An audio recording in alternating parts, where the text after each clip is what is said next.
The first scream wasn't from fear. It was laughter echoing off the cliffs. The girls posed near the water's edge, the sun melting into amber glass behind them. Olivia, the planner of the trip, framed every shot with her phone held high. Beside her, Harper brushed wind-tangled hair from her face, squinting at the reflection on the screen. "Wait, who's that?"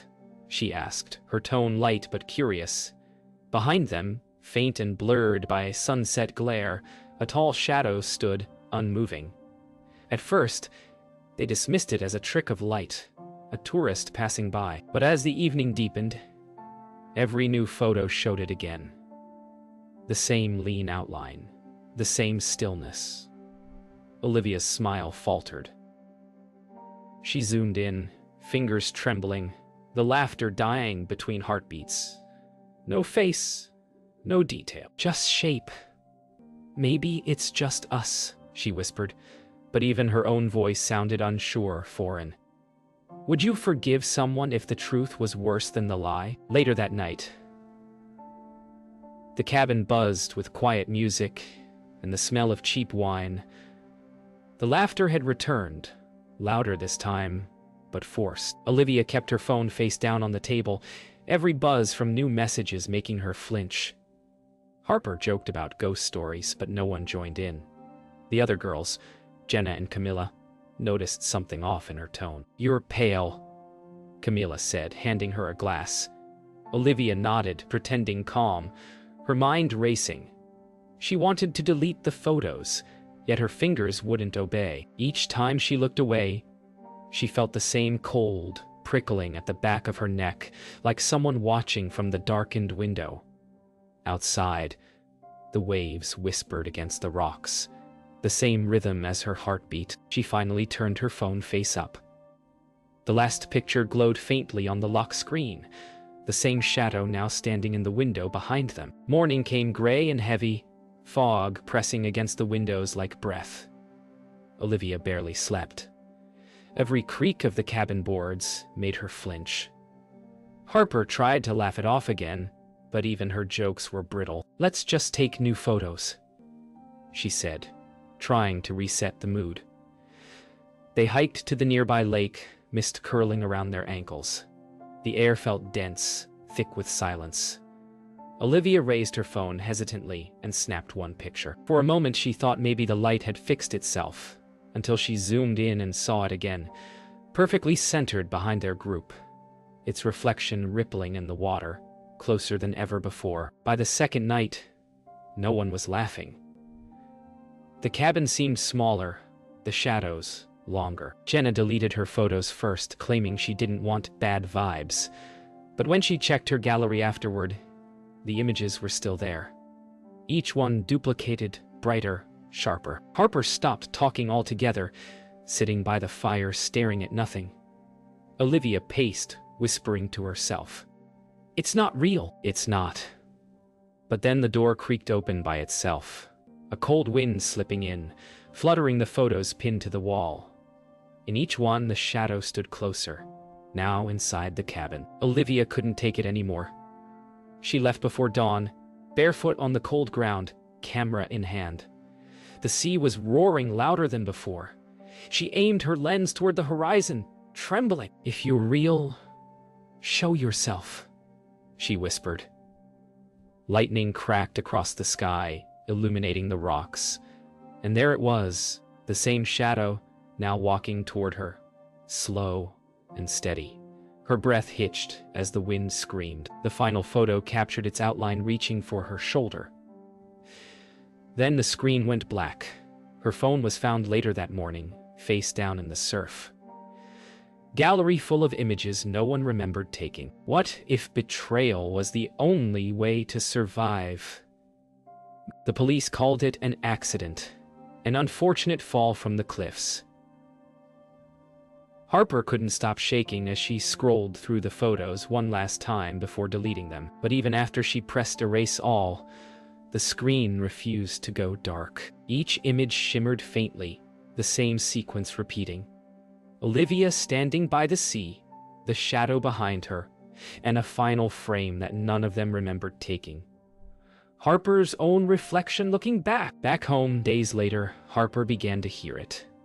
The faint sound of waves inside her apartment walls. Late at night, when her phone lay charging on the nightstand, its screen would light up on its own, displaying a notification. New photos saved. But she hadn't taken any. Jenna tried to move on faster. She organized a memorial post for Olivia, carefully cropping out the background of every photo before uploading them. But after she posted, the images wouldn't stay edited. Each picture reverted to the original, complete with the shadow.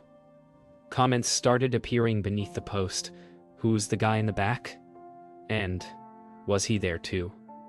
She tried deleting the post, but it kept reappearing. Every time she checked, there was one new photo added. Olivia's face half turned, eyes open, looking directly at the camera. Camila was the skeptic, the one who rolled her eyes through ghost stories. But now, she avoided mirrors.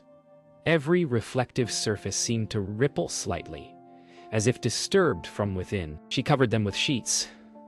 But even then, she could hear faint knocks from behind the glass. One evening, she gathered the courage to lift the sheet from her bathroom mirror and froze. The reflection didn't move when she did. It stood still, half in shadow, eyes hollow, lips forming words she couldn't hear. She dropped her phone, the screen cracking on the tile, and from the shattered glass came the faint sound of a wave breaking. Harper couldn't sleep anymore. She dreamt of the cliff, the sound of wind and Olivia's voice whispering through static. She booked a therapy session, but when the counselor asked her to describe what happened, she broke down. "It's following me," she said through tears. "It's not gone." The therapist, Dr. Langford, leaned forward calmly. "What's following you, Harper?" She turned her phone to him, showing the only remaining photo, Olivia standing in the same pose, arm raised, as if taking the picture herself. "This wasn't mine," Harper whispered. "It appeared yesterday." The photo's timestamp read, "Taken tomorrow." That night, Harper dreamed again. But this time, it felt real. She stood back on the same cliff, moonlight silvering the waves. Olivia was there, barefoot, her hair whipping in the wind. "You shouldn't have left me," she said softly. Harper's lips parted to speak, but no sound came. The shadow stood between them now, its arm around Olivia's shoulder like an old friend. "It's your turn," Olivia whispered. Harper woke gasping, salt water dripping from her hair, her bed sheets damp as though pulled straight from the ocean. Outside her apartment window, the sound of waves grew louder, closer. 3 days after the nightmare, Harper stopped answering calls. Jenna arrived at her apartment to find the door unlocked, lights flickering. The air smelled of salt and damp wood. Harper's phone lay on the couch, screen cracked, gallery open. Every photo was of the ocean, hundreds of them, all identical. But in the last image, Jenna saw herself, standing outside the very window she was looking through now. She turned toward the glass slowly, her reflection barely visible in the dim light. Behind it, faint and unmoving, was the shadow. The police didn't find Harper. Only her shoes by the window and a puddle of seawater that led nowhere. Jenna couldn't shake the feeling that she was being followed. In every reflective surface, she saw something just behind her shoulder. Desperate, she called Camila. "It's happening again," she whispered. The photos won't stop. Camila didn't answer right away. When she finally did, her voice was shaking. "Jenna, I saw Olivia today, in the mirror. She smiled at me." Jenna froze, phone pressed to her ear. "That's impossible." "I know," Camila said softly. "But she asked about you." Camila's mirror shattered that night. The noise jolted her awake. She walked into the bathroom barefoot, shards glinting across the floor. The mirror's frame hung empty, reflecting nothing at all. Her phone buzzed, one new photo. It was taken from inside the mirror, showing her sleeping form moments before she woke. Panic set in. She dropped the phone, but it kept vibrating. The screen lit up with a live feed. Her reflection standing in the doorway, still and silent. Even as she moved, slowly, the reflection began to raise its hand, one finger pointing directly at her. Jenna drove through the night to reach Camila's house. Rain lashed the windshield. Her wipers squealed against the glass. When she arrived, the front door was ajar, lights flickering inside. "Camila!" she called, voice trembling. The living room was soaked, puddles spreading across the wooden floor.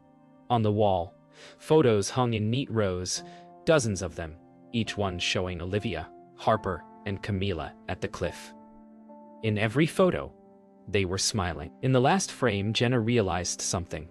She was in it too, standing among them, her eyes wide with fear.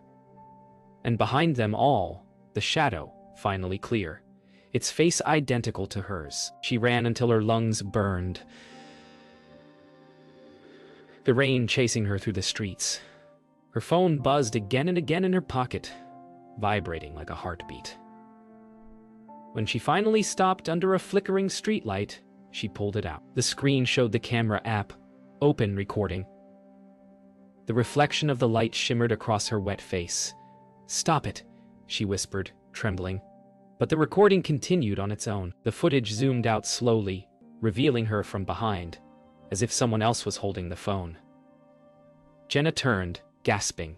The screen flickered, showing two versions of her, one in front of the camera, one behind it. Then everything went black, except the sound of waves. The next morning, Jenna's car was found abandoned near the cliffs.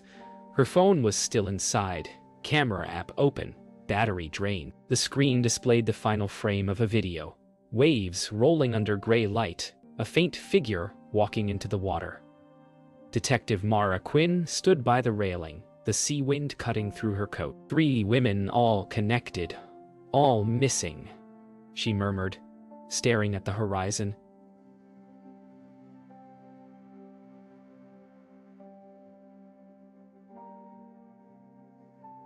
Her partner, Detective Rowe, shook his head. "And one keeps taking the pictures." Quinn frowned. "What do you mean?" Rowe handed her a printed still from Jenna's last video. Behind the silhouetted figure entering the water stood someone else, taller, arms crossed, watching. And though it was faint, Quinn could swear it looked like Olivia. Back at the station, Quinn replayed the footage again and again. The timestamp glitched, jumping back and forth between dates. "It's looping," Rowe muttered, leaning closer. Every few seconds, the image flickered to reveal the shadow, a tall outline shifting closer to the lens. When Quinn paused the video, the shadow remained frozen, but the reflection of her own face on the screen seemed to move. For a moment, she thought she saw herself smiling. She blinked, and it was gone. "Pull up the metadata," she ordered. The file name read, "Image taken." Later that night, Quinn brought the files home, unable to let them go. The storm outside battered her windows, the sea audible even miles inland. She played the clip once more, this time frame by frame. On the 22nd mark, a new face appeared beside the shadow. Olivia. Her expression was soft, almost peaceful, and her mouth moved as if whispering something.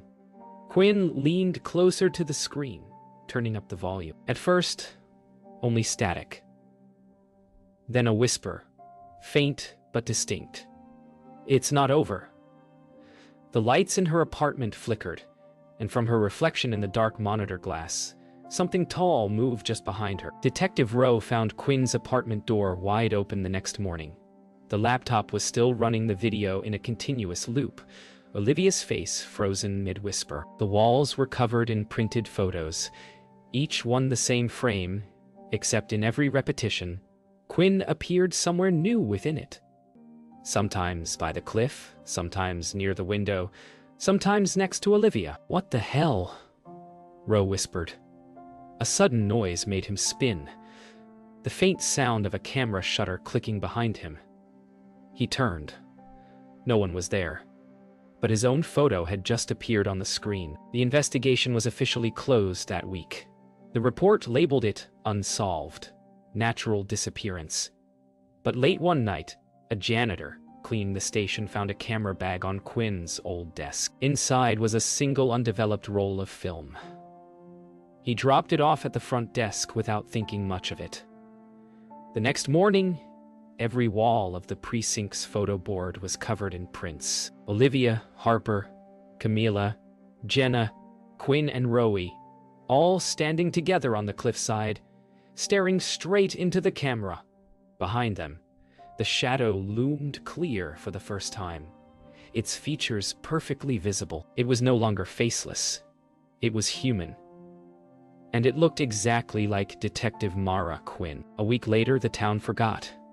Newspapers stopped printing the story. The cliff was fenced off, and tourists moved on.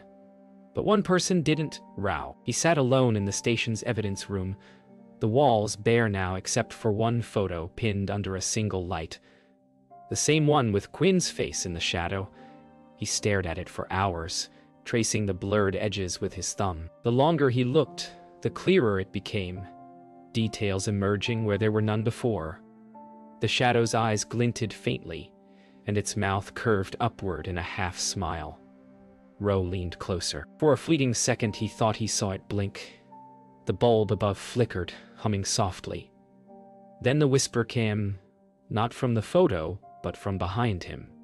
"You shouldn't have looked." Roe drove back to the cliffs that night, wind howling through the empty highway. He parked by the guardrail, headlights cutting through the mist. The sea below was restless, the same rhythm Hyde heard in every recording. He took Quinn's old camera from the passenger seat, hands trembling. "Just one shot," he muttered. "Then it ends." The flash went off, blinding in the fog. When his vision cleared, the camera screen displayed the photo. Himself standing by the car, but the driver's door was still open. A figure sat inside, watching. He stumbled backward, breath ragged. "Quinn," he whispered. The fog around him seemed to pulse, like breath in slow motion. A sound came from the car. 3 soft camera clicks in perfect rhythm. He turned and ran toward the sound, his shoes sliding on wet gravel. The driver's seat was empty. Only Quinn's badge lay on the dashboard, glinting faintly. Then the camera in his hands buzzed, screen flickering to life on its own. A live feed appeared, not of the car, not of the cliffs, but of him from behind, as if someone were filming him from the mist. Rose screamed into the fog, voice breaking against the roar of waves. "What do you want from me?" His words vanished into the wind. Slowly, a figure began to form at the edge of the cliffs. A woman, soaked, hair tangled, barefoot. It was Olivia. Her face was pale, eyes unfocused, but she smiled faintly. "It's not what it wants," she said. "It's what it needs." The ground trembled beneath them, the sea rising higher. "What needs?" he demanded, but she only lifted her hand, pointing toward the camera hanging around his neck. "You took it," she whispered. "Now it takes you." Lightning split the sky, and everything went white. Morning came silent. The sea was calm again, the sky washed in silver light. Fishermen found Rose's car still running, headlights dim in the fog. Inside, the passenger seat was empty except for a single photograph resting on the dashboard. It showed the 6 of them: Olivia, Harper, Camila, Jenna, Quinn, and Roe, standing together on the cliffs, smiling. But this time, there was no shadow behind them. Instead, the shadow stood in front, camera in hand, its face hidden by the lens. On the back of the photo, in faint handwriting, were 3 words: "It sees you." The story might have ended there, but stories like this never end cleanly. 6 months later, the cliffs reopened to tourists. The sea had softened, the fences replaced with warning signs. A group of college students arrived one evening to film a travel vlog. One of them, Mia, was holding a vintage camera she'd bought from a pawn shop downtown. The owner told her it once belonged to a detective. She laughed, testing the shutter as her friends posed against the setting sun. "Say cheese," she called. The flash went off, capturing their laughter. Later that night, reviewing the footage, they noticed something off. A faint silhouette standing among them, holding an identical camera. None of them remembered seeing him there. Mia couldn't sleep. Every time she closed her eyes, she saw that photo. The shadow blending too perfectly between their smiles. She sat at her laptop, editing footage, trying to convince herself it was just a trick of exposure. But the deeper she zoomed, the more real it looked. The figure's reflection appeared in their sunglasses, their phone screens, even in the waves behind them. And then she froze. In one frame, the figure wasn't holding a camera anymore. It was holding hers. The timestamp read 3:12 a.m., tomorrow's date. She tried deleting the files, but her computer froze, screen flickering white. Static filled the air, faintly echoing with the sound of waves. Her phone lit up next, new notifications flashing. Hundreds of them, each one a new photo. Her sitting at her desk from slightly different angles, all taken seconds apart. No, she whispered, backing away. The final image arrived seconds later, a perfect shot of her face in mid-fear, her mouth half open, eyes darting off screen. Her heart pounded. Someone was in the room. The next morning, Lucas came by after her frantic text. The door was unlocked, the room silent. Her camera sat on the desk. Lens pointed toward the door. "Mia?" he called, stepping inside. He checked the viewfinder. It displayed a paused video. Mia standing in the same spot he was now, whispering, "Don't let it take another one," behind her. A figure moved closer with the camera raised. Lucas turned slowly, breath shallow. The air shimmered like heat, and for an instant, he saw a reflection of himself holding the lens, expression blank. That night, police found Lucas's car near the same cliffs, engine still running. The camera was discovered on the passenger seat, undeveloped film inside. The photos, once printed, told the story the sea had been trying to repeat. 6 friends at the water's edge, all smiling. Olivia, Harper, Camila, Jenna, Quinn, Ro, and now Mia and her friends too, each one perfectly lit, perfectly framed, perfectly still. In the final image, the figure behind the camera was no longer shadowed. It was clear now, fully human. The same face repeated across all timelines, all disappearances. Mia's. Years passed. The cliffs became a ghost story, whispered in travel blogs and online forums, a place where photos didn't come out right. A documentary crew arrived to investigate, led by producer Ari Lane, chasing clicks and mystery. "Every myth starts with proof," she said confidently into the camera as they unpacked their gear. The ocean stretched beneath them, calm and endless. By dusk, the team set up camp near the railing. Aria reviewed drone footage on her monitor, satisfied, until her expression froze. In every aerial shot, a lone figure stood on the cliff edge below, staring straight up into the drone lens. They hadn't filmed anyone there, and in the figure's hands, a camera aimed directly back at them. Aria dismissed it as a glitch, until Lila gasped. "The metadata says this was shot 5 minutes after we landed the drone." They checked the timestamps again. The camera had recorded future footage. Evan tried to laugh it off, but the tension in the air was thick. The sun sank lower, light bleeding red across the rocks. Araya switched lenses, zooming in on the figure's face frame by frame. Her hands began to tremble. "It's her," she whispered. "Who?" Lila asked. "The girl from the police reports, Mia." The cliff wind howled, drowning the rest of her sentence. Night descended faster than expected. The crew's camp lanterns flickered as the waves roared below. Aria tried to contact base camp, but the radio only hissed. Lila's camera light cut through the fog, illuminating empty space, until it caught movement. Just beyond the rocks, half hidden in mist, stood dozens of figures. Some she recognized from the old files, Olivia, Harper, Camilla, Jenna, Quinn, Rowie, and now Mia too. They stood perfectly still, faces serene, eyes unblinking. "Oh my God," Evan muttered. "They're smiling." The wind changed direction, carrying the faint click of a shutter. Evan bolted toward the van, shouting that he was done. Aria and Lila followed, panic breaking through reason. The headlights flared to life, then dimmed, flickering wildly. On the windshield, condensation formed from the inside, shapes of hands pressing outward. Lila screamed, backing away as Aria raised her flashlight. The glass cleared for one instant, revealing the reflection of the entire missing group standing in the seats, smiling, cameras in hand. Their faces flickered in unison as the flashbulbs went off again and again, illuminating the van interior like lightning. When the light faded, the seats were empty. By dawn, only the camera was found. Lying near the edge of the cliffs, lens cracked, film half exposed.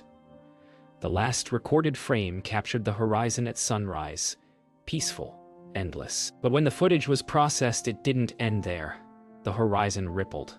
The sea began to move in unnatural rhythm, like breathing. Slowly, shapes emerged beneath the waves, rows of human silhouettes facing upward, toward the surface, each holding a camera. The frame glitched once, twice, then froze. In the faint reflection of the final image, the one reviewing the footage, Aria, appeared smiling, her reflection holding the camera steady. The screen dimmed, leaving behind only the faint echo of a shutter click, repeating like a heartbeat.